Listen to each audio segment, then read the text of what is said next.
When we were young, we read more often because we had to. It was the only way for us to get knowledge and to be enlightened. Read to your heart's delight and be enlightened. Let's just read. It's a podcast by Andy's Personal Development. Stay tuned for more reading and enlightenment.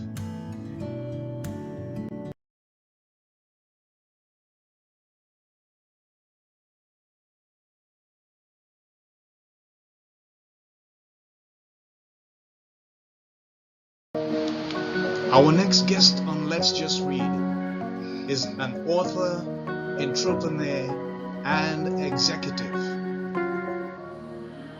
He's also an engineer with an MBA.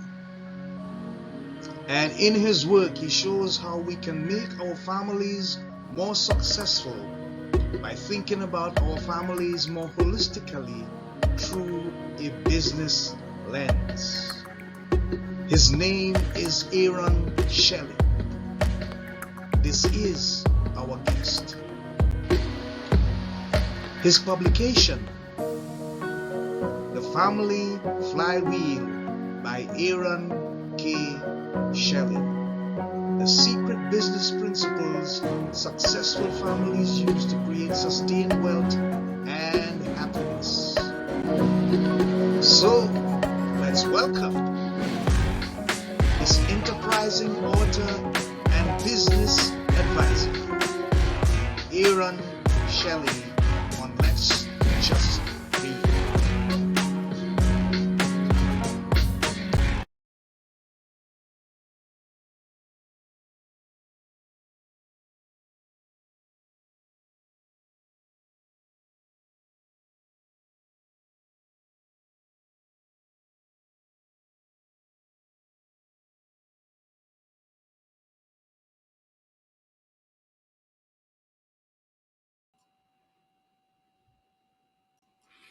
Okay, so we are live, and our guest, Aaron Shelley, is with us at this time.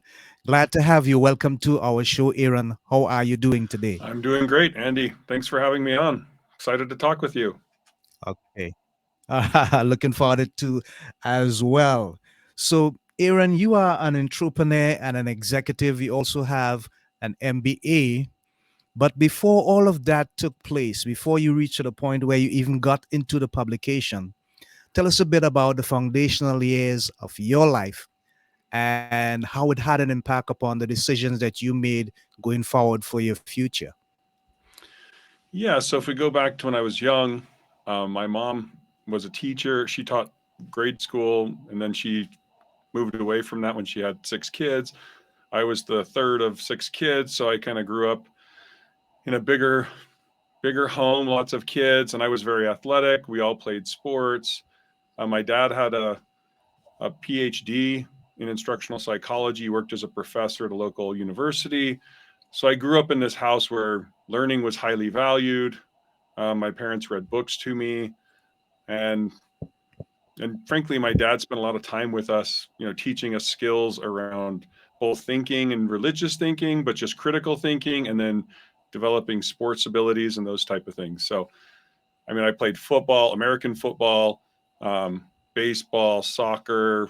I threw javelin in high school. So I did a lot of those athletic things. And there was a point when I was doing that when I kind of came to the realization that even though I'm 6'4" tall, I was a pretty big kid at that time in terms of my weight as well. But I kind of realized that I was going to make my money with my brain, not with my body. So I kind of All moved right. away from the athletic stuff, went to the university, really loved engineering because I love to understand how stuff works and how I can put together the pieces to make cool things. But in the Yeah. process of doing that, I realized that, and a job I had, I realized I could be a great engineer, but if I had bad business people ahead of me, then it wouldn't be a good company. So I was like, I want more Okay. control. I want to understand the business world as well. So then I went, got Right. an MBA just so I could understand all the moving parts. So I've actually done in companies everything from, CEO, having my own companies, marketing, sales. I've been a developer. I've put apps on the App Store, on Google and Apple, those type of things, because I just like to understand how things work and then use those ideas. So that's kind of the foundational Yeah, great. history. Um, and then Very interesting. if you go through the work history, Uh-huh. then I got a job at a company called Ancestry.com, where we talk about genealogy, Right. those type of things. And Yeah. then I had a job at a genealogy startup. Well, that didn't go very well, so we ended up in 3 years um, letting that business go. And then I had an opportunity to research a book with a guy at the university who was doing family businesses. So he was really tying how does entrepreneurship levels, why are they different in certain groups in American society? So that was his Hmm. thing. And Hmm. his thought Yeah. was it was because of the family structure underneath that can support those businesses. So I did a lot of Okay. interviews and research. And in the course of doing that, um, I liked his model, but I came up with my model that's in the book now. And I said, this makes so much more sense. It's just a business. If you know business principles, family's easy. And I wrote about 50 pages explaining Yeah. it. And I was just like, here you Yeah. go. Like, let's include this in the book. And he said, it seems like you have a book. So it was never my intention to write a book. I just kind of felt like Oh, I understood some truths and how these systems worked. And so then as I went through it, I'm like, people need to understand this. I think there's a lot of value, even for myself personally. I realized that right. some of the resources I was investing in weren't actually. I had some gaps in my investing, not just financial, but in some other areas of my life. So it Hmm. was like, oh, this is how all families really work underneath. We just don't think about it this way. So it had some gaps. And then I kind of had the book written almost, had it edited, but then I had an opportunity to go with this smaller company. There were 20 employees, and we took it from 20 employees to about 180 employees in the next 3 years. Grew the revenue, took about $54 million in funding from a private equity company, and did that for a year after they'd come in. And then I had a chance to step back, and so I said, it's time for me to focus on this book again to try to help other people with their families. So that's kind of how I came to Yeah. where I'm right now. Ah, wonderful story, Aaron. Thanks for sharing. And we're also grateful for the fact that you were able to share some details with us with regards to your background. Now, here's the thing, you have a lot of interests in family and business in terms of the way people compare and look at them, the similarities that they have.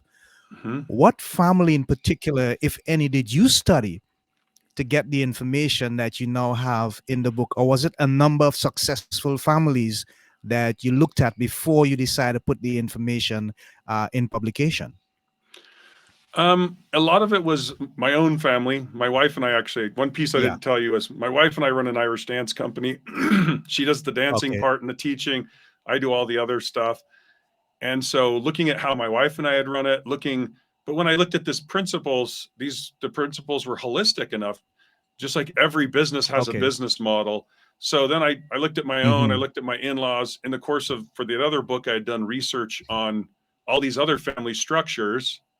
And so and then I also had a lot of people around me. So I was just looking at all the different people and saying, does it fit here? Does it work here? And there's some stories in my book where I talk about some very wealthy people like Bill Gates, and we can talk about that, where kind of Yeah. how he came Yeah. into that that success. Okay. Okay. Great. Now, in terms of the similarities that you point out with regards to business and family, what are some of the basic things that you would tell people in terms of their family structure that is important that they should also look towards exercising or practicing if they want a successful family business? Well, yeah. So when I say family business, I'm saying treating your family like a business. So it's not necessarily going into Right. business with your family, right? Um, Okay. just Okay. to be clear, you can go into business with your family, Right. but there's challenges. But it's also looking at your family as a business, right? Uh huh. Uh-huh. So if you look at the core of any business, you've got a strategy. What are we going to do? Mm-hmm. What's our mission? What are our goals? Then you've got a structure, and the structure in a business, you could be, we have a lot of people with equity. We have a few people with Yeah. equity. It's very top down leadership. We have a lot of meetings. We have a few meetings, but then there's stuff like annual planning's a lot of structure. And then you have your culture in your company, which is, are we like a Google will have a very liberal culture because they want ideas and creativity. That's the core thing they're looking for. So their culture needs to Right. reinforce that. And they have a lot of freedom. But if you get a company like Walmart, where it needs employees to be stocking shelves at a particular time, doing particular work at a specific time, they have a lot less freedom in that culture. But if Yeah. you look Yeah. across those two companies, both Google and Walmart are multi-billion dollar revenue companies per year. So it's not saying there is a Mm-hmm. right culture, or a Ah. right Yeah. structure. It's saying Yeah. those things Yeah. have to be aligned with each other, right? If you took Walmart's Okay. culture and put it into Google, it would be a very strong failure, right? All the Google engineers would be like, Yeah. this doesn't work. Yeah. So that's Right. really where it's Right. it's very generic in one sense, that it's holistic and that all businesses fall into the same thought process. Now, if you look to a family, it's very similar, right? Every family has a general, what are our careers? What are our roles going to be? Am I going to be a Yeah. homemaker and my wife makes the money, vice versa? I mean, there's some things in a family that, men generally can't do, like men can't have children. So there's a Yep. specialization part here where, okay, if she's going to have children, she's going to invest in our human resources of the family. Well, then I need to invest probably for financial resources, right? So Right. there's this Right. difference Yeah. in, we kind of have to specialize based on some biological realities. But my wife Yeah. has run her business for 20 years, and there's times when I cook the meals and I do the cleaning or Yeah. make the meals, all this type of stuff, and other times when she does it. So it's really in a family, it's very dynamic, similar to a startup, right? Where what needs to Yeah. get done? I don't want to do accounting. You don't want Right. to do accounting, but it not needs to get done. Therefore, one of us is going to do it. So that's where I see it. Exactly. Exactly. So here's the thing. What do you think basically is the main reason? I mean, like based on your experience and your understanding of how to succeed, why some systems fail and others succeed? What is the contrasting differences between the two? A big reason, I think, as of recently, it seems like we're pushing both men and women towards the same things. And if you thought about a Ah, business, if we were in business, if you, Andy, and I wanted to start a business, and you said, I'm going to be the salesperson, and I said, I'm going to be the salesperson too. Well, yeah, we're missing pieces, right? It would be better if you were going to be the sales piece person and I was going to develop the product. And so right. when you have two people in a company trying to do the same role, A, you're going to have problems because you need other things done. And B, you're kind of always going to be in conflict with, well, this is how I want to do it. Well, no, this is how I want to do it. So there's a lot of trying to be the same, it seems like right now. And what I call that is, I break in you have your business model, and then your business model will invest for certain resources. Like it'll invest for financial resources. When I go trade my time for money, I'm trying to invest for money, for this financial Okay. resources. If I Yeah. go and invest my time at trying to, build a brand for the company, I'm trying to build up the social resources. And if I'm in Okay. HR and I'm trying to get people trained, I'm going to the university, I'm investing for human resources. But if we only Right. invest for, just like in a company, if we said we're going to have a phenomenal product, but we're not going to invest in marketing and sales, every business person would say, you're stupid. You should Hmm. invest in marketing and Yeah. sales, and you should invest in the Yeah. product. But a lot of times now, when we have both parties trying to invest for financial returns, no one is investing in social resources, relationships, branching out in the community, the groups, building extensive trust. And that network, as most entrepreneurs know, can be as valuable, if not more valuable, than the money you have, right? Nike's Yeah. brand Yeah. for shoes is huge, but it's not like, no one says how much that's really worth. It's hard to quantify how much the brand is really worth, that name and the reputation. But it's easy to Okay. quantify, hey, they've got $20 billion in the bank. So this is what we're Mm-hmm. getting into families is we're not specializing and we're also not investing for multiple resources. So then we're seeing friction in the relationships. And then I think that's where you're seeing just, dissolving of the company or dissolving of the family through Yeah. divorce. Yeah. Right. Right. Wow. Very interesting. Aaron, thanks for sharing. Now, I'm looking at several business models, and one of the things that I'm looking also into is there is a feel of concern about competition as opposed to relevance. Simply put, when people are now beginning in a startup business, in the incipient stages, Hmm. should they focus on the competition, the other folks that are in the same business, or should they focus on the relevance to the market that they're going to target in terms of that first stage of building the business? Yeah. I mean, this is called product market fit traditionally, or Uh go huh. to market, right? So if Right. you're in the early stage, you have to find out how to contribute to society, right? How are you going to Okay. contribute to these people? If you look at Facebook, they didn't charge any money. They had Mm-hmm. no business model for money, but they found ways to contribute in which people like to use their service. So to me, if you get to Okay. a place where you're focused on the contribution and people are like, hey, Andy, I love this product. It works so well. Then you go, great. Now I understand that it's a product market fit. Now I can do what's called go to market. Now, how am I going to monetize it? How am I going to scale it? That's a different question. But you got to focus on, are we contributing in this society or in our group first? Are people liking the value that they're getting from my product or service?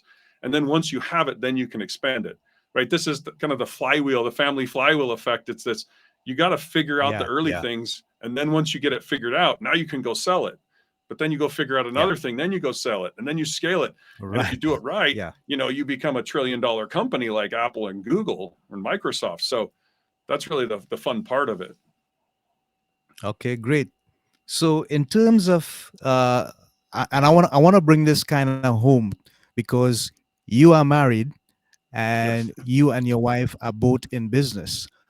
What are some of the things that have caused you to maintain a healthy marriage and at the same time continue to achieve success in business from both aspects?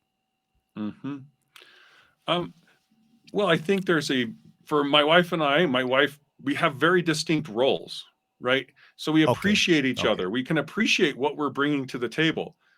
Not My Uh huh. wife also I mean, if you look in the family, my wife went to school for music, dance, theater. She took all the arts classes, the humanities. I did engineering and business. It's very complementary, Hmm. right? So if you look at Yeah. it in our Yeah. family, she appreciates when I help our kids with the sciences and mathematics and anatomy. And I appreciate when she helps them with those other pieces of the arts and writing and dance. She teaches them dance as well. So you see these complementary skill sets, and we can appreciate it. And I think in the business world, if you've heard of salespeople, if they get into conflict with their product people. Well, the reason I can't sell it is because the product sucks, and the product people are like, "You guys are sucky salespeople." You end up with this Uh huh. conflict, and it's not really helping anyone. And I think it's the same in the family. For my wife and I, Yeah. we have different Yeah. roles, and therefore we can appreciate the differences that we bring to the table, and we realize Right. that man, this is a very complimentary, and I would be poor, if I didn't have those roles. So usually, like my wife, she tends to be over the health of the family, right? The food, Hmm. the activities, making sure we're staying healthy. I tend Yeah. to be over the finances of the family, making sure we have the resources we need. I talk to her about them. She talks to me about the health of things as well. So that to me is where, if you have a complementary relationship, then you actually grow together, right? And then the business will be more successful. And so All right. having a All right. complementary relationship, and even if you have similar things, if you and I both were good sales guys, and then you're like, well, I'm going to become a product person. I may not be good at it, but I'm going to go do it. Then we would start to specialize, and then you'd be like, Aaron, I appreciate that you're doing that because I know this isn't your thing, but you're working hard. So there's this appreciation for, we're collectively working on the same mission and vision. We want to go to the same place, and that is very important in a company as well as in a family. Yeah. Wow. Very, very important information. Thank you for sharing, Aaron. Earlier, you mentioned Bill Gates, and I suppose he would be one of the more greater examples of success and wealth building and so on. What are some of the best ways that parents who have become successful and wealthy to pass on that wealth to their children without and are stressed without creating a scenario where the kids just come, like dependent upon that wealth and not have the mindset to create wealth of their own. Yes. Yeah, this is, I talk about this in the chapter of the wealth generation or Yeah. generational wealth, because if Mm-hmm. you look at if you're wealthy as a parent, it means you have Yeah. a good business model, right? It's Okay. like you're Yeah. a Google, you have good things. And so the question is, how do you pass on that structure, strategy, and culture? Well, Mm-hmm. the number one way to pass things on would be around, are you spending time with your children teaching them your culture and giving them experiences to see you doing it? If you're not modeling that behavior to your children, if they never see you do that, it's going to be hard for them to understand what to do. It's the same thing Okay. if you were married, right? There's some families, if you're Mm-hmm. married, then your children will see you with your wife working through differences, right? Working and Right. negotiating Yeah. together and coming together. Often you'll have disagreements and fights, and then but then you'll still love each other and come back together. So children will learn, oh, conflict is okay. It's good to have it, and Yeah. we can still love each other even though we disagree. And so there's a All lot right. of just of exhibiting those behaviors. But I think it is you consciously looking at your own cultural values and saying, what about my values? I have a set of five values that I have for my family. One of them's proactive learning. Learning to me is very important. Reading books. That's why I love your podcast, right? Let's read. What we're trying to do is Yeah. learn from other people. That's an important Right. part. Then there's for another value for our family is self-driven. If Okay. you're waiting for someone else to drive you, it's going to be bad. But if you want to make a difference and do things, then that'll be healthy. Then you have this idea of contribution. Are you contributing to your society and those around you? Like there's a lot of people in companies, they'll get a job and then they'll be like, well, I can just do this minimum effort and get by. That's not contribution. In some cases, you're costing the company more than you're making them. And it's the More. same in our Yeah. Yeah. society and in Yeah. our families. So, I mean, there's some others. Life balance is another value we have, and then we have a value of team committed, being committed to the family, right? So those values, I've thought through them, and so then I can teach them and have activities that reinforce those and tell my kids about that so that they can understand what I think was the secret sauce of my success culturally. Does that make sense? Okay. Yeah. Yeah. A whole lot of sense. A whole lot of sense. That's $1 million of information there. Thank you for sharing, Aaron. Now, when I look at the combination of the book, there are some resources that go with the book that you describe as forms. Mm-hmm. And one of them is a set of slides to use with the assessment forms. There's also a document for both defining your business model and investing. I want to stick with this one, a document for both defining your business model and investing, because I think a lot of people are challenged with what are we going to do in terms of the business model, the structure? What are we going to put out there? What are we going to generate as an image, as a brand? How do you Mm-hmm. guide them to do this? And the investment that they need to make to get that model happen. Well, there's a couple things. So if the form where it talks about in the slides that help you go through it, it's kind of giving prompts Uh-huh. to help you fill in the form. Like if we're going Right. looking at what is your strategy, and like Yeah. essentially in your company or in a business or in a family, how are you going to make money, right? What is Yeah. your primary mode? Is it going to be the husband works, the wife works? If it's a company, is it going to be we're going to make money on repeating revenue, or is it going to be one-off revenue? So that's kind of where you look at the strategy. So you can look at, and then what are your mission? What do you want to accomplish in your life? And these get to be harder questions because a lot of people, myself included, when I was younger, I was much more in the mode of make enough money to stay alive. Like I don't know how it's kind of like you're swimming and you're just trying to keep your head above water at some points, Yeah. right? Yeah. And Yeah. so this is kind of helping you look a little further. What is your purpose, mission, figuring out that strategy? And then you can look at, well, what structure do I want? What meetings do we need to have? Is it annual plannings? I think those are great for companies. I also think they're great for families. What are we trying to do? Yeah. Can we celebrate the wins of the family? What meetings do we Yeah. have throughout the year to reinforce those values and help people succeed? Like if your kid is in trouble, Right. how do you know they're in trouble? Is it just, random, or is it, oh, we have our meetings to make sure that at least every 3 months we know if anything's happening? And then you have Mm-hmm. the cultural Yeah. stuff Yeah. where you're sitting there saying, well, what are my values? I think it's interesting. I mean, I've thought about this from a lot of perspectives because culture is very dependent upon both the family, but it's also dependent upon your history and your environment. Right? There's Yeah. Yeah. places where I mean, I don't know what it's like where you're at in the Caribbean, but right now it's 30 degrees in Utah and very cold. Like if I don't have a house and I don't have a Mm-hmm. heater, we all die, right? And food because it's not growing on Yeah. the trees. But if you get into Yeah. some of these Yeah. more Caribbean areas or just closer to the equator, the sun comes out all the time. It's fairly consistent weather. And so you have this ability to have a different set of values, which works just fine. Like I say, it's a functional business model, but it's Yeah. just different, right? Like there was a Okay. family in Mexico that we visited. They were in the middle of the jungle and they were living essentially like their parents had or their great grandparents, probably thousands of years back. Actually, the husband Mm-hmm. grows the corn Yeah. and the beans, the wife makes the tortillas, day in day out. That's how they live. There's not a lot of need Wow. for there's not a lot of need for, oh, you need to learn Yeah. calculus and you need to learn the latest technology. But for me, living Right. in Utah Right. and having a technology career or strategy, I have to do a different set of values. So Yeah. that's right. It's Yes. much more for me as an engineer. It's like a practical question of, is your business model functional where you're at, or is it not functional? So Yeah. it's very practical. Yeah. Great.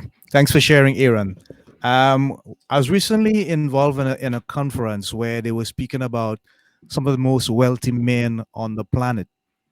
And someone mentioned that Jeff Bezos of Amazon came out of a third quarter meeting, and a reporter asked him a question about what were the results of the meeting in terms of, did you meet your third quarter projections and so on? And he said, well, yeah, we did.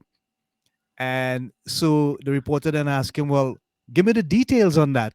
He said, no, I can't give you because the third quarter we discussed is for the next 2 years down the road. And the reporter did not know where to go from there.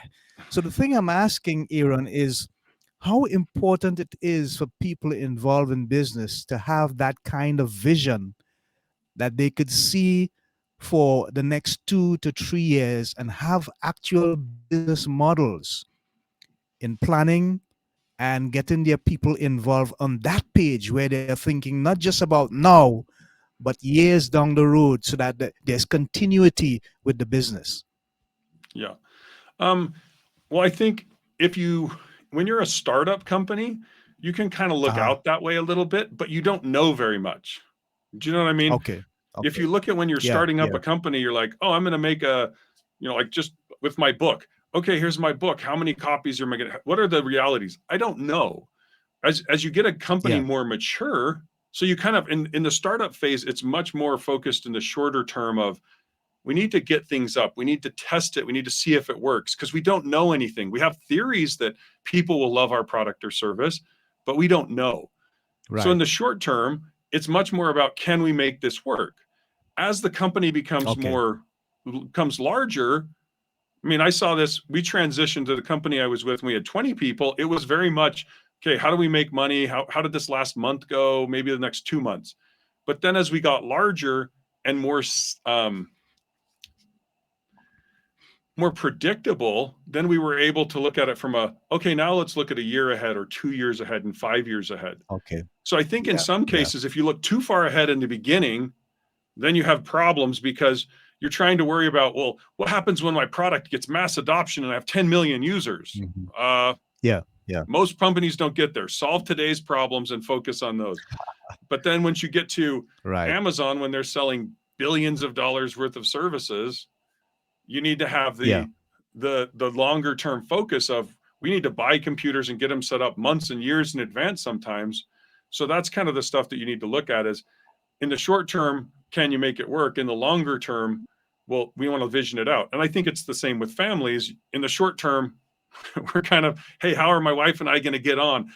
Do we have any core problems? And then you go through these early years of child of having children, and you're like, man, these kids are keeping me up, and it's hard. But then as you kind of get more time, then I think you're extending your vision out there. I think you've talked about how you're extending your vision to your grandchildren now and even beyond. Yeah. So Yeah. that's the kind of Yeah. thing where I think once we get to that stage, it's good to do that. But doing that when you're, before you have any children, if you're worried about grandchildren, it's probably a little premature. Right. Right. Okay, great. We're coming to the end of the program, and it's really going fantastic. But I just need to get this in. We are looking at the age of technology, AI, and all that stuff taking its place in the market, in terms of work and business and how people do things out there, how people communicate, how they invest, stuff like that. But what I want to look at is how important it is for businesses to create an atmosphere for innovation, innovative thinking, and maybe even possible collaboration. Because, say, for example, in the last 3 or 4 years, we have seen BMW, Audi, Volkswagen, and another company come together and create one massive entity instead of just, staying separate and apart. So, in terms of survival for business going forward, do we look at uh, a department for innovation, innovative thinking, and do we consider some form of collaboration just in case? Yeah, I think, as you're saying, there's in businesses, companies will specialize, and there's points when you want to get that specialization, the innovation, like you're saying.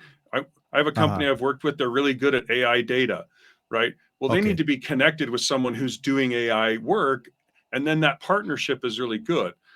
And so there's a whole point in, as I see it, you're saying, do we focus on the relationships and the collaboration? And I think there's definitely a point where that's important. Toyota has succeeded with that Okay. model, been very Yeah. collaborative. Most of the bigger companies, Boeing, Airbus, they actually have all these parts coming from everywhere. So I think we're Right. seeing this place where we need, if you want innovation, you need all these different players.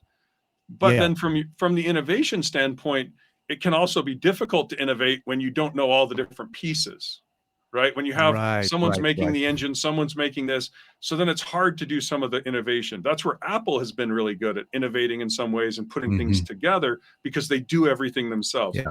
So it seems like there's always this tension of businesses pulling apart, and being more partnery, and then they'll come together and do everything themselves. It's just as we've seen it in computers, cell phones, all this type of stuff. Apple's new move to bring the all the chip and do their single chip for their M1, M2 chips. That's the same thing. So there's always a tension, but you should always be investing in relationships and that brand, because then people want to work with you, right? And if you focus on the Yeah. competitive, it's interesting how some competitors, I mean, Google and Apple are in theory competitors, but they actually do a lot of work together. So Okay. I think it's the same in life. If you're looking at other people or your siblings and your family, like, oh, we're competing against them. No, if you get together and you collaborate with your family and you're sharing resources and you're helping each other, then you'll actually be much more successful. So I think it's a matter of innovation is innovation is really the marrying of when you're learning new things and then making new connections, right? Okay. It's Yeah. I just thought about this. I mean, my book is essentially this. I was thinking about business and thinking about family, and then I saw the overlap. And so if you're going to try Uh-huh. to be innovative, you need to have this. It's like one of my values of my family's proactive learning. You need to have this new flow of information into your company, into your family, so that you'll have some things for your brains to connect. If you don't do that, you won't have innovation. Yeah. Great. Wonderful. Amazing stuff, dear Aaron. Thanks for sharing. So we have come to the end of our show, our episode.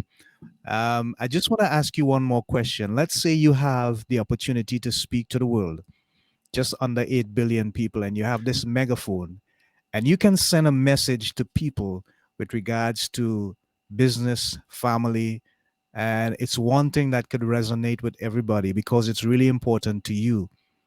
Aaron, what would you say to them? I would say be very dangerous about only investing for financial returns. If you focus Okay. just on that thing, you will have problems with your mental health. You'll have problems with Uh-huh. connections, your innovation. So you have to look at the holistic business model, the holistic family business. Otherwise, you'll find yourself rich, lonely, and sick. Wow. Wow. Amazing. Wonderful stuff. Thank you, Aaron. So I'm now going to give you a minute. I'm just going to put up something on the screen here. You can see it as well. And you can then tell them how they can make contact with you if they want to get the book, or if they want you to speak, or they need your advice on business startups, family and business together, stuff like that. So yeah, go. Yeah. So the resources that I have available, I have the book that's on Amazon. You can get it in Kindle. I also have an audio book if you enjoy listening to me talk. Um, I didn't enjoy that. Then going through, so I have the resource you show on the screen. If you go to thefamilyflywheel.com, it has more resources. I have some book resources there, some blogs. You can find me on LinkedIn at Aaron Shelley. You can find me on Facebook, Aaron K. Shelley.